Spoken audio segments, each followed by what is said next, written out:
أعوذ بالله من الشيطان الرجيم بسم الله الرحمن الرحيم اللهم صل على محمد وعلى آل محمد ما صليت على إبراهيم وعلى آل إبراهيم إنك حميد مجيد اللهم بارك على محمد وعلى آل محمد كما باركت على إبراهيم وعلى آل إبراهيم إنك حميد مجيد رب اشرح لي صدري ويسر لي أمري واحلل লিসানি واغفر قولي সমস্ত প্রশংসা আছে বিশ্বজগতের মালিক আল্লাহ সুবহানাহু ওয়া তাআলার জন্য, যে আল্লাহ সুবহানাহু ওয়া তাআলা তার এই পবিত্র ঘরে জুম্মাবারে নিয়ে এসে তার ইবাদত করার তৌফিক দান করেছে এবং তার কিছু কথা শোনার তৌফিক দান করেছেন। এই জন্য শুকরিয়া স্বরূপ বলি আলহামদুলিল্লাহ।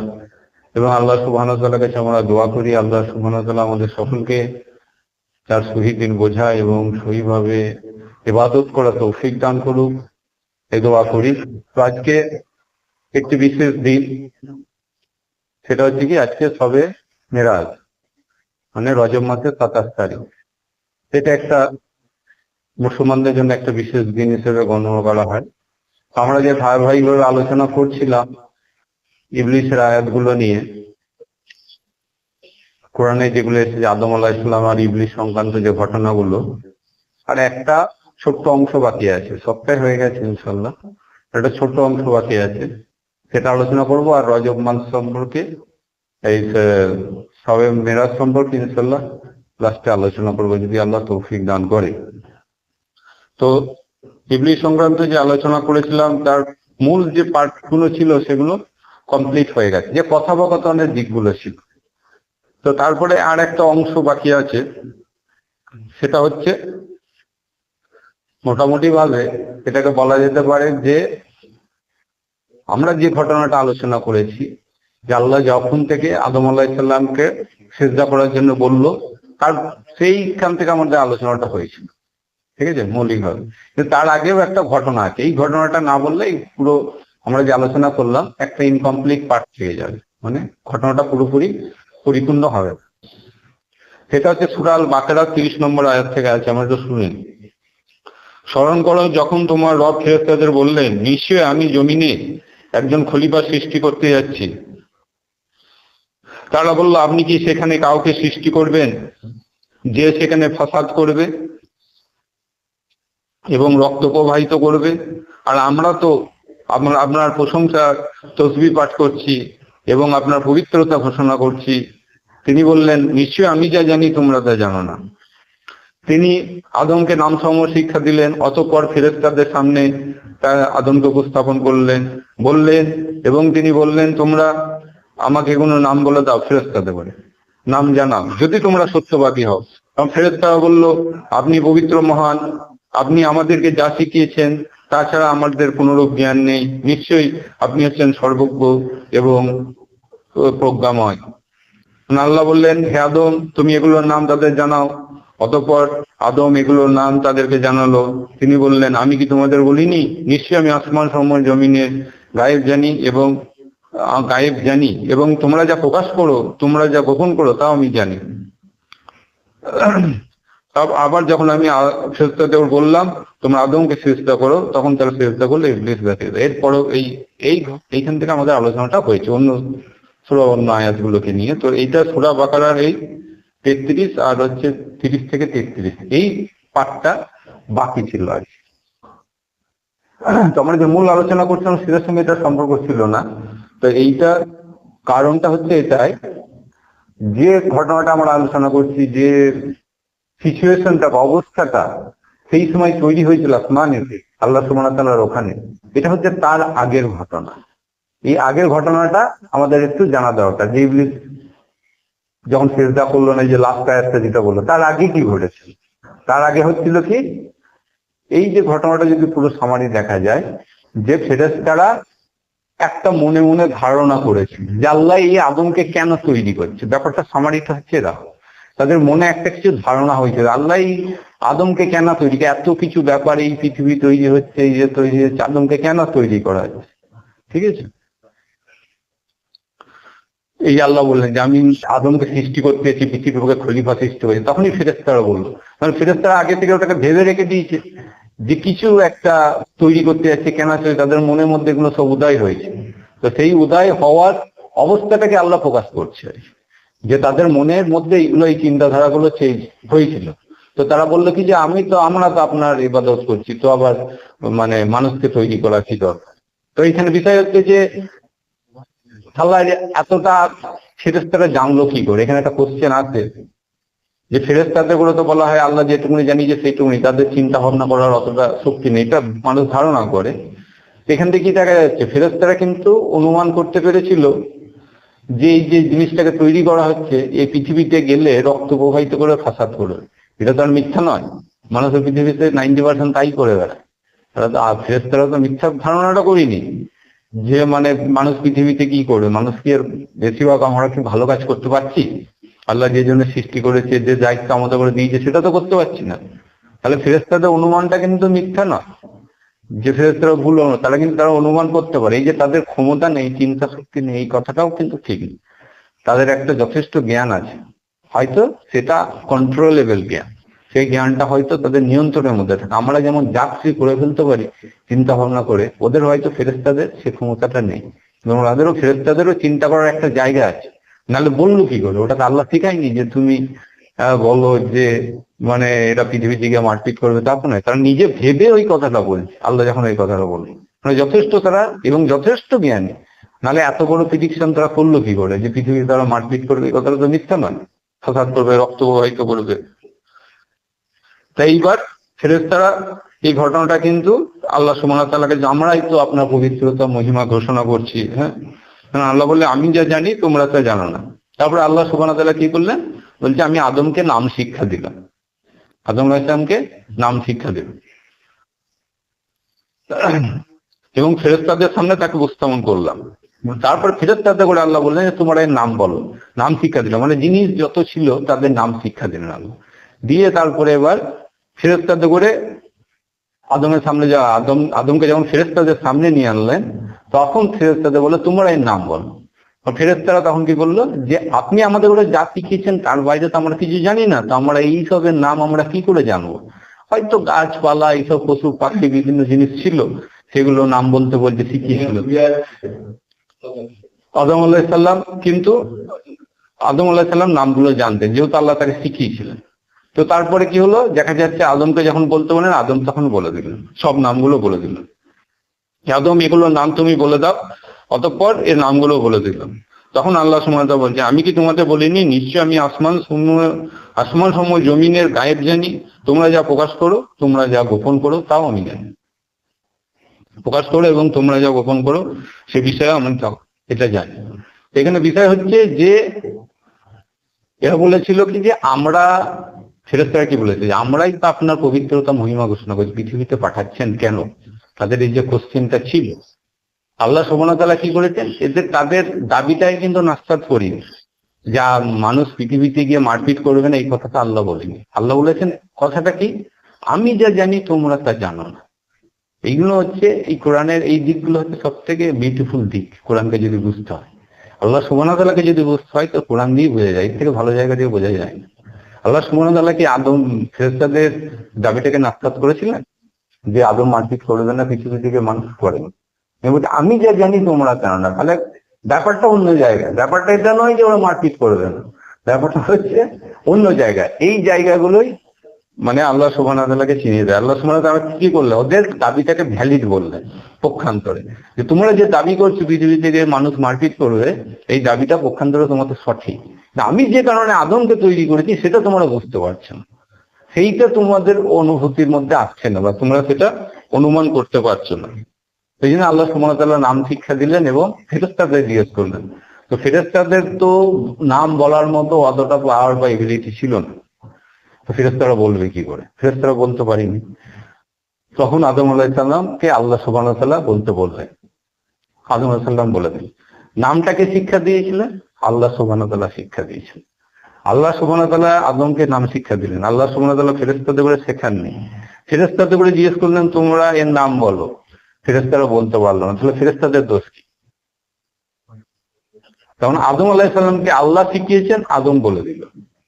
তাহলে আমি যদি কাউকে এক্সামিনার হয়, আমি যদি পরীক্ষক হয়, আমি যদি ছাত্রকে প্রশ্নের উত্তরগুলো বলে দিই যে তুমি এই এই উত্তরগুলো আছে তুমি বলে দাও, সে তো বলে দিতে পারবে।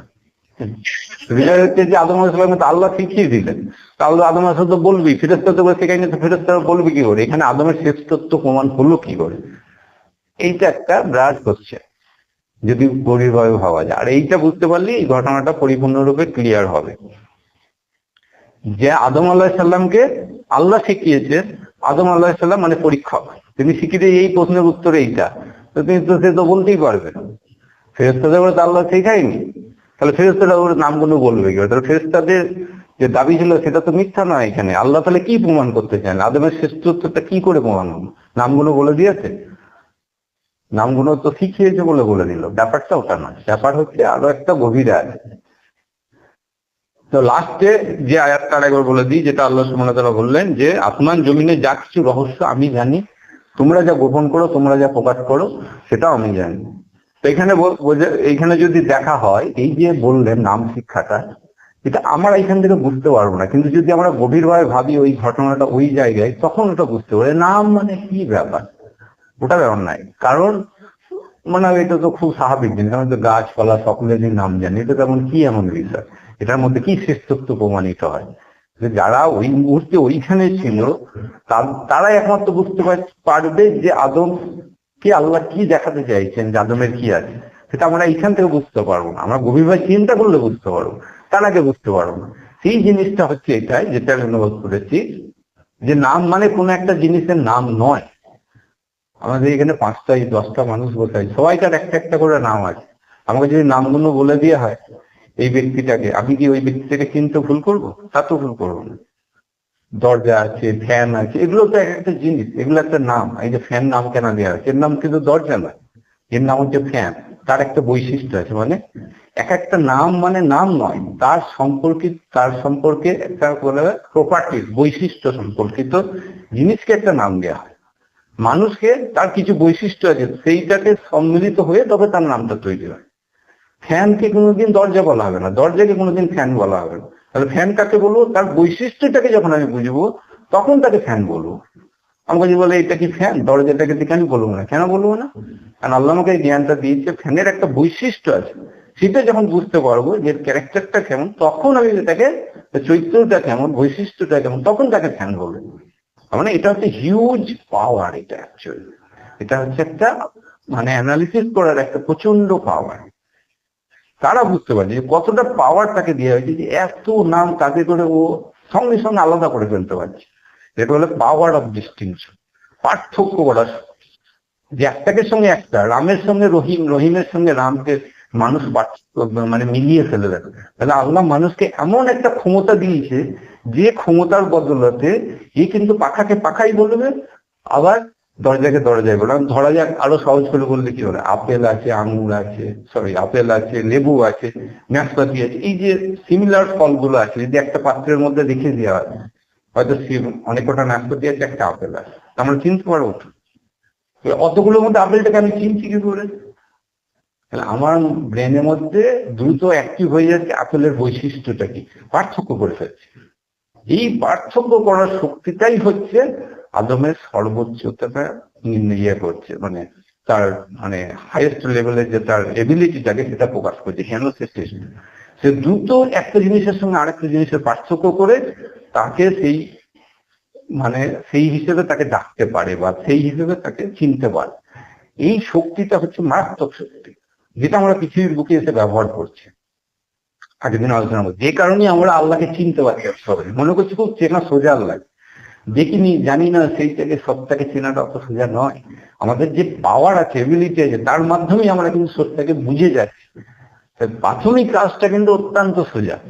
তা আল্লাহ বলতে চাইছে যে তোমাদের ঘরে ফেরেশতাদের ঘরে শ্রেষ্ঠ দেখাতে চাইছে না, আদমের কি ক্ষমতা আছে সেটা আল্লাহ দেখাতে চাইছে। আদমকে আমি এমন ক্ষমতা দিয়েছি যে ক্ষমতাটা তোমাদের নেই।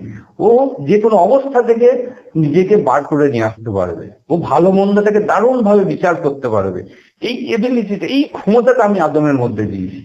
ও মারপিট করার জন্য পৃথিবীর বুকে যাচ্ছে না, ও মারপিট বন্ধ করার জন্য পৃথিবীর বুকে যাচ্ছে। ওকে আমি এই ক্ষমতাটা দিয়েছি যে এখানে মারপিট করা উচিত না উচিত নয় সেটাও বুঝতে পারবে।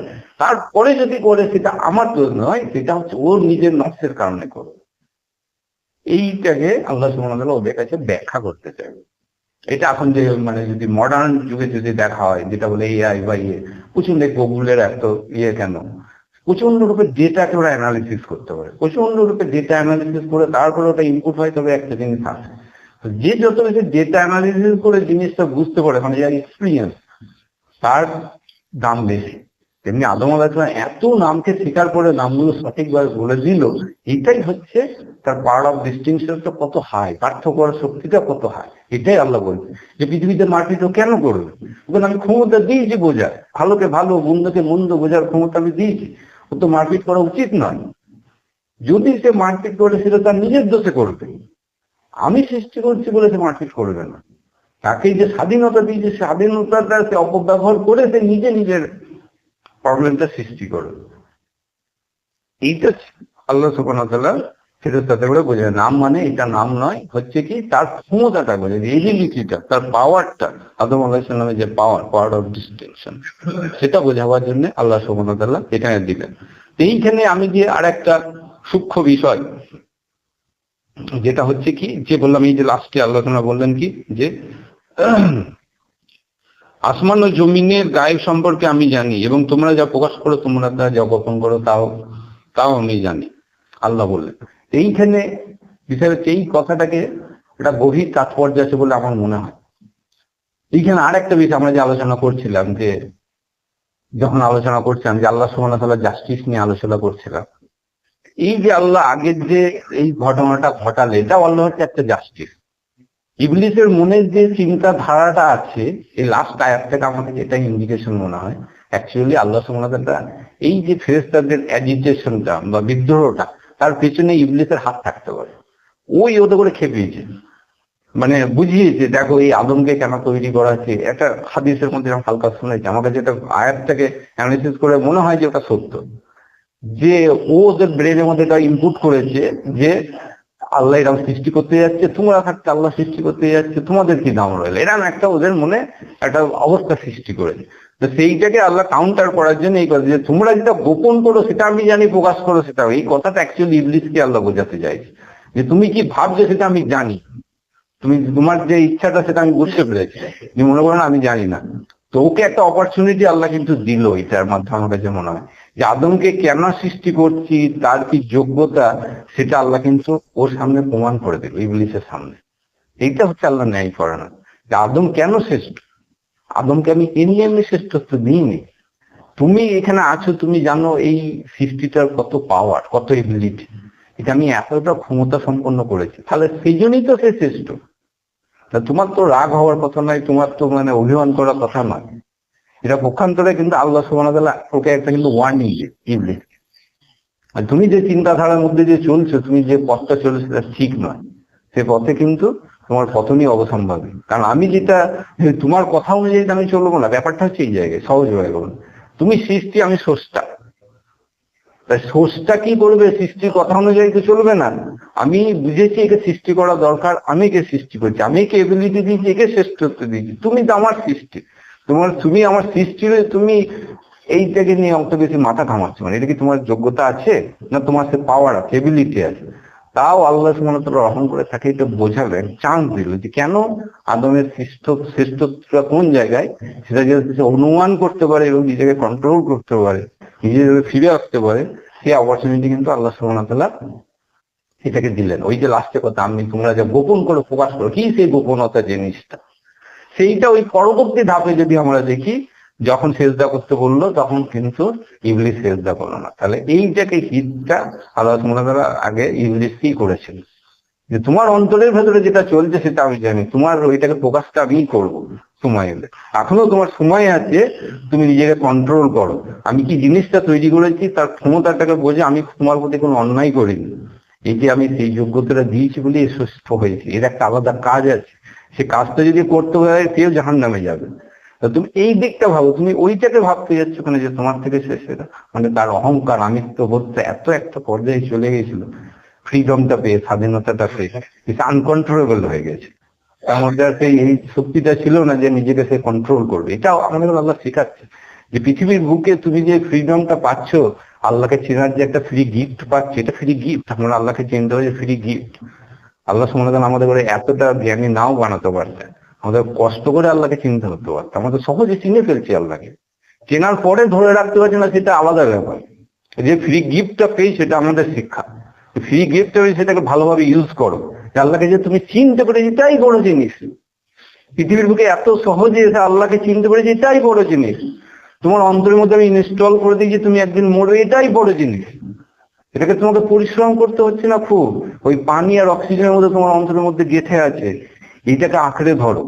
এই দুটো জিনিসকে তুমি যদি আঁকড়ে ধরতে পারো, আল্লাহর ক্ষমতাকে, এবং তুমি একদিন আমার কাছে ফিরে আসবে, এইটার সঠিক বিশ্লেষণ যদি তুমি করতে পারো, তাহলে তোমার পৃথিবীর বুকে তোমার কোনো অসুবিধা হওয়ার কথা নয়। তাহলে তুমি পৃথিবীতে তুমি শান্তিতেই থাকতে পারবে। কারণ যখন তুমি আল্লাহর ক্ষমতা বুঝে যাবে এবং তোমার পরিণতিটা বুঝে যাবে, তখন তোমার কাজগুলো সেই অনুযায়ী অটোমেটিক্যালি হয়ে যাবে। তা তুমি যদি এই দুটো পাওয়ারকে তুমি যদি অ্যাবিউজ করে ফেলো, যেটা তুমি পাচ্ছ, যে তুমি যদি বলো পৃথিবীতে আমাকে সুখে থাকতে হবে, পৃথিবীতে আমাকে শান্তিতে থাকতে হবে, পৃথিবীর জলের ধারার মধ্যে পৃথিবীর ধারাকে তুমি মেনে নেবে, তোমাকে যে দায়িত্বটা করতে পাঠিয়েছি, তাহলে কিন্তু সেই রেসপন্সিবিলিটিটা তোমার হয়ে যাবে। সেই রেসপন্সিবিলিটি কিন্তু আল্লাহ সুবহানাহু ওয়া তাআলা নেবেন না, সেই রেসপন্সিবিলিটি আমাদেরই বহন করতে হবে।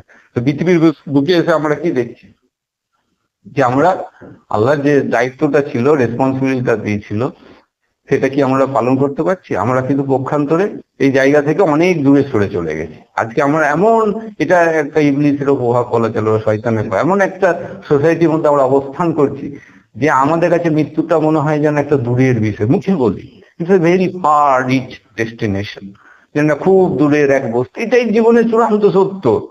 আর আল্লাহ সুবহানাহু ওয়া তাআলা অনেক অসীম রহমত, এটা আমি বললাম, আল্লাহ অসীম রহমত, যে আমাদের জীবনে বিপদ আছে, দুঃখ আছে, বেদনা আছে, যদি এটা না আসতো না, আমরা কোনোদিন আল্লাহকে মানতাম না, সামান্যতমও মানতাম না।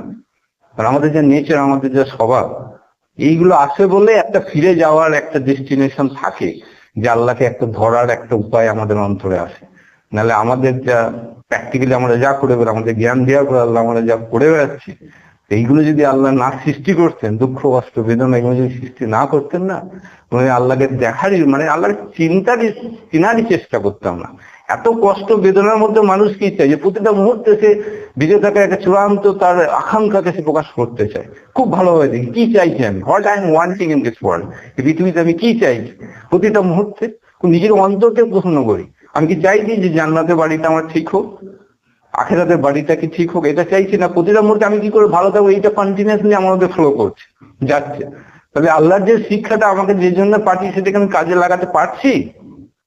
তাহলে এত কষ্ট বেদনার মধ্যে আমি কন্টিনিউয়াসলি এটা ধরেছি কি করে ভালো থাকবো। তাহলে আমি যদি প্রকৃত অর্থে ভালো থাকতাম, তাহলে আমি কি করতাম? আল্লাহ আছে এটা মানে আমার অন্তর থেকে, ব্রেন থেকে বেরিয়ে চলে যেত, এটা আমার ব্রেন থেকেই বেরিয়ে চলে যেত, আমি কোনোদিন ওটা মানতামই না। এই 60 বছর 70 বছর দিন দিনে আমার যে এত ভ্যালুয়েবল, এত মূল্যবান হয়ে গেছে, যে মহান স্রষ্টার অত একটা পরিসীম ক্ষমতাকে অনুভব করার পরেও আমি তার সংস্পর্শে থাকতে চাইছি না। ঠিক আছে, এটা হচ্ছে আমাদের পরিণতি পৃথিবীর বুকে এসে। তাহলে ফেরেশতারা ওই দিক থেকে রং ছিল না, কিন্তু আল্লাহ সুবহানাহু ওয়া তাআলা এটা বললেন যে আমি যে জানি তোমরা জানো। অর্থাৎ পৃথিবীর বুকে এমন মানুষও আসবে যারা প্রকৃত অর্থে আল্লাহকে সেভাবেই তারা মেনে নেয়। আছে, যেমন সাবিরা আছে, আরো অনেক মানুষ আছে যারা প্রকৃত অর্থে কি আল্লাহর সঠিক অর্থে চিনে আল্লাহকে সেইভাবেই তারা প্রমাণিত করেছে। এইটাই আল্লাহর কাছে বড় জিনিস, যে জাস্টিসটা এটা নয় যে কত জুনা করতে বলো, কোয়ান্টিটিটাকে আল্লাহ নির্ণয় করেনি। ওই জন্য ফেরেশতাকে ডিফিউট করেনি, তিনি বলি তোমরা ভুল বলেছো যে কাদা কাদা মানুষ জান্নাতে চলে যাবে, তা নয়। যারা যোগ্য হবে তারা যাবে। এই যে ব্যালেন্সটা, আল্লাহ সুবহানাহু ওয়া তাআলা জাস্টিসের পাওয়ারটা কোন জায়গায়, যে তিনি কোন ইমোশনাল না, যেতে করে সবাইকে জান্নাতে যেতে হবে সৃষ্টি করেছিল তা নয়, যে যোগ্য সে যাবে। এটা হচ্ছে একটা রাজার বৈশিষ্ট্য, একটা নেতার বৈশিষ্ট্য। তিনি সবসময় ন্যায়টার উপরে থাকেন। যেকে করেছি মানে আমি করেছি মানে সবাইকে জান্নাতে যেতে, এটা ব্যাপার নয়। আমি তাকে ক্ষমতা দেবো, সেই ক্ষমতাটা ইউজ করে তাকে জান্নাতে যেতে হবে। এইটা কাজ হচ্ছে মানুষের, এই কাজটাকে মানুষকে পৃথিবীর বুকে দেখাতে হবে। সেইটা আল্লাহ সুবহানাহু ওয়া তাআলা সুন্দরভাবে সম্পন্ন করে। এই জন্য আল্লাহর ক্যারেক্টারটা হোল ভাবে এই বললাম যে কোরআনের মধ্যে থেকে দুর্দান্ত ভাবে প্রকাশিত হয়, যে তার কতটা অপরিসীম জাস্টিস। এবং এই যে ফেরেশতাদের বলে তিনি কিচ্ছু বললেন, অথচ মানে শয়তানকে তিনি জাহান্নামে যাওয়ার জন্য বলে। কেন? কারণ ফেরেশতারা অন্তরের দিক থেকে পবিত্র ছিল, তাদের এজিটেটেড করা হয়েছিল, তাই তিনি ইন্টেনশনটা জানতেন, সেই জন্য তাদের বলে কিছু বলে। এই অপরিসীম আল্লাহর গুণ, আল্লাহ আমাদের তাকে চেনার তৌফিক দান করুক সামান্যতম পৃথিবীর রূপে। ওয়াখিরু দাওয়ানা রাব্বিল আলামিন, সাদাকাল্লাহু আলিয়্যুল আযীম। আচ্ছা আচ্ছা।